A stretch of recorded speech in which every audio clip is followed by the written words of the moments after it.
In 1988, Supervisory Special Agent John Douglas prepared a profile of Jack the Ripper. Now, it's since been made public and it is available online if you're interested in reading it. It's easily found, but I will put a link in the description below. So from what I understand, FBI profiles are pretty accurate and really they are very clever. I was interested, of course, because it's about Jack the Ripper, but also because 100 years have passed in between the time of the murders and the time that the profile was written. Society and behaviour can change a lot in a relatively short amount of time, so I was interested to know if it was still relevant. Let's have a look.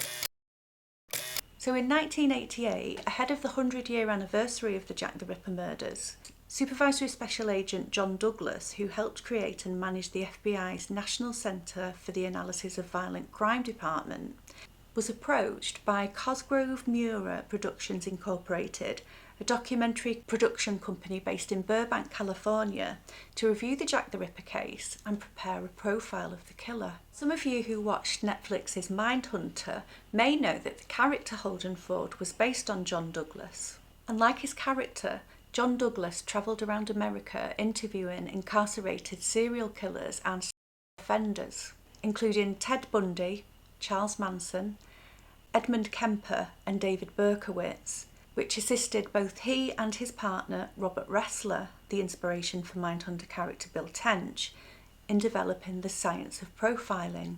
They're also both authors of numerous books, several of which I've read and I'd highly recommend. And Douglas began his report by saying that forensic technology and other investigative techniques, as we have today, that is in 1988, were non-existent a century ago.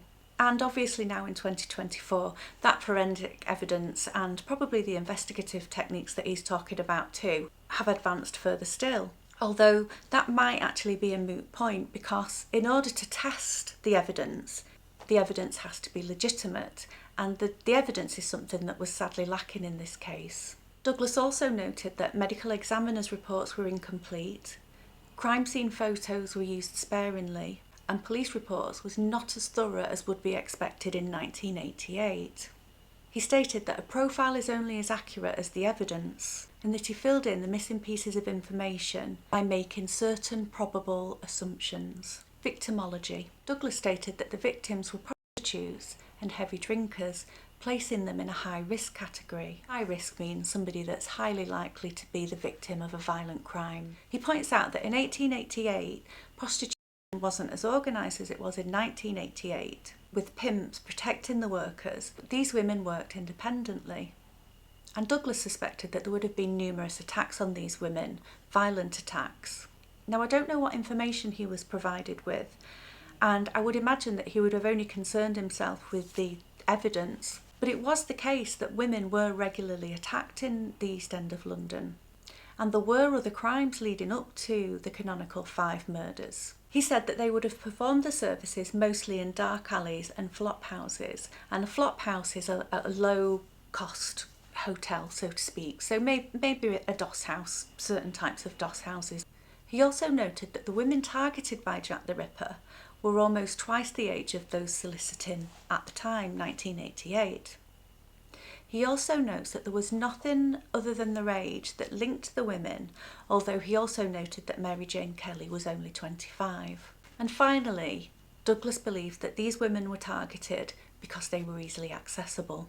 Medical examination. So again, a lot of records in relation to this have been lost. But Douglas primarily noted the following. There was no evidence of sexual assault. The women's lives were taken swiftly. The subject was able to maintain control of the women during this blitz-style type of attack. The subject removed body organs, showing some type of anatomical knowledge. And this is something that's debated now and was also debated at the time. Notably, at the inquest of Catherine Eddowes, the 2 doctors who had performed the post-mortem examination, police surgeon Frederick Gordon Brown believed that the killer had had a good deal of anatomical knowledge. However, local surgeon George Sequeria believed that he did not. There was no evidence of physical torture prior to death. There was post-mortem mutilation. There was possible manual strangulation. Blood from each woman was concentrated in small areas. Rings were taken from one of the women. The last woman was killed indoors and was the most mutilated. The subject spent a considerable amount of time at the scene. And finally, the time of death was in the early morning hours. Crime and crime scene analysis. All but Mary Jane Kelly were killed outside, within 1/4 of a mile from each other, either on a Friday, Saturday or Sunday, and during the early morning hours. He noted that after the first murder at Whitechapel Station, Bucks Row, the subject has moved across town by 1/4 of a mile. A line could be drawn between scenes 2, 3 and 4 to form a triangle. This is a secondary comfort zone, seen in similar cases when a subject believes the investigation is growing in his primary comfort zone, i.e. the location of the first murder in the case, the Whitechapel Station area. He believed that there would have been other attacks in the area, either unreported or unrelated to Jack the Ripper. As mentioned before, there were other attacks before the murder of Polly Nichols that were reported. Polly Nichols' murder caused hysteria because at the time it was thought that she was the third victim in a series of murders that they referred to as the Whitechapel murders. And given the progressive nature of the injuries inflicted, this is entirely possible.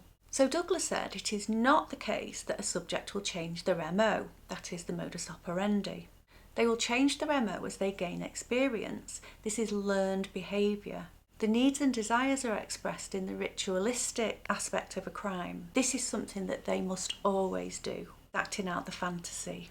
In this case, the MO is the target selection, approach, and method of initial attack. So we can see this in the canonical 5, can't we? They were all working girls. The approach was as a potential customer. There was evidence that they may first have been throttled, but the cause of death was always that they had had their throats cut. So he explains that the ritual is what happens afterwards, the motive behind the crimes which becomes more elaborate. For example, Mary Jane Kelly, and you wouldn't expect to see this level of ritual in outdoor cases. Communiques allegedly received from the Ripper. So Douglas stated that it's quite rare for this type of serial killer to communicate with police, family, newspapers, etc. And when they do, they contain specific information known only to the killer and the motivation for their actions.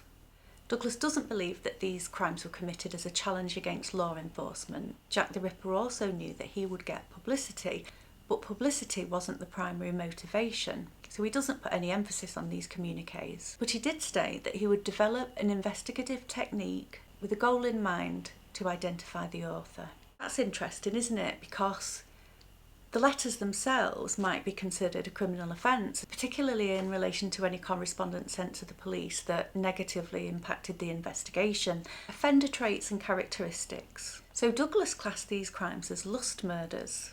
And this may seem misleading, but lust crimes aren't of a love or sexual nature. In lust crimes, the murderer attacks the sexual organs. Never having encountered a female lust murderer, Douglas believed that Jack the Ripper was a male and likely white, not only because this was the predominant race at the locations, but also because these types of crimes are intraracial. So intra meaning within a group, as opposed to inter, which means between groups. Lust murderers normally begin when the perpetrator is in the mid to late 20s. That he was able to speak to the woman, find a place to go, and to avoid detection, Douglas put him in the age bracket of 28 to 36. However, he warns that age is difficult to categorise and that an otherwise viable subject shouldn't be eliminated based on age. And Douglas believed that the offender wouldn't have looked out of the ordinary, though he would have been wearing his best clothes to give the impression that he had money. The woman would initiate contact with him. And that makes sense, right? She's only going to approach men who she thinks are going to pay up, and she's only going to approach men that she's actually willing to go with. And this is a bonus for him because he avoids rejection and that way staying under the radar. The perpetrator likely came from a family with a domineering mother and a weak or absent father. It's likely that the mother was a heavy drinker and enjoyed the company of many men. And due to this, he didn't receive consistent care from adult role models. And this made him socially detached, with a diminished emotional response to his fellow man. And he was also asocial. The description of him being asocial is interesting to me and slightly confusing. Asocial is often confused with antisocial, which is often incorrectly used. Individuals with antisocial personality disorder which is a psychiatric condition, have a pattern of behaviour of disregard for and violation of the rights of others. Individuals who are asocial prefer and enjoy being alone because they feel comfortable in their own company. The reason I find this interesting is because my understanding is that most serial killers have antisocial tendencies, and Jeffrey Dahmer, Ted Bundy and John Wayne Gacy were all diagnosed with antisocial personality disorder. Douglas goes on to say that in his early years he likely set fires and tortured animals to make him feel dominant and powerful, and that he learned how to perform these acts without detection or punishment. This grew to fantasies of mutilating women as he got older, and you would expect to find writings and drawings depicting this. He would prefer employment where he could work alone and indulge in his destructive fantasies. For example, a butcher, a mortician's helper, a medical examiner's assistant, or a hospital attendant. He likely worked Monday to Friday and was off Friday night, Saturday and Sunday. He carried a knife in case he was attacked. This is paranoid thinking, justified due to his poor self-image. And Douglas states that the perpetrator would have had some sort of physical abnormality, not severe, but psychologically crippling. And Douglas would look for below average height and or weight, problems with speech, a scarred complexion, physical illness, or an injury. So enough to make him self-conscious, but not enough to make him stand out as different or odd. Jack the Ripper is unlikely to have been married, and if he had been married in the past, it was likely to an older woman and have not lasted very long. He was inept at meeting people, and the majority of his heterosexual relationships would have been with prostitutes. He may have been infected by a venereal disease which would have further fueled his hatred and disgust for women. He would have been perceived as quiet, a loner, shy, obedient, with a neat and orderly appearance. He would have drank in pubs which would relax him and make it easier for him to converse. He would have lived or worked in Whitechapel because the first murder was in that vicinity. He was likely spoken to by police on several occasions but overlooked because there was a preconceived idea that he would be ghoulish or odd, and so he was eliminated. Pre- and post-offence behaviour. Before each murder, he was likely in a pub drinking to lower his inhibitions. He would then have been seen walking around Whitechapel. He knew when and where to attack his victims. Many other women would also have approached him, but they were not assaulted because the location wasn't secure enough. After each murder, he would have returned to a location to wash his hands and changed his clothes, and Douglas wouldn't have expected him to have involved himself in the police investigation or have provided bogus information. He would have hunted nightly, and when he didn't find a victim, he would have gone back to the murder sites or the other victims' grave sites in the early morning hours. Douglas believed that the killer would not have ended his own life after the murder of Mary Jane Kelly. Generally, when these types of crimes end, it's because they were close to being identified or were arrested for another crime. Investigative and/or prosecutive techniques. Jack the Ripper would have been best suited to being interviewed in the early morning hours where he felt secure and relaxed to confess. He would have felt more relaxed to express himself in writing, and he would appear upset if directly accused. Now, I always wonder about people who get upset about doing something that they've clearly done, and I bet we've all known someone that's done that, but I'm not sure if he means that he would have actually been upset or if he would have just faked that upset to deflect blame. Douglas also believed that the killer would also have been psychologically and physiologically distressed if he was confronted with the fact that he was personally soiled with the victim's blood. That's a bit creepy to me. Does it mean just because he'd had the blood on him?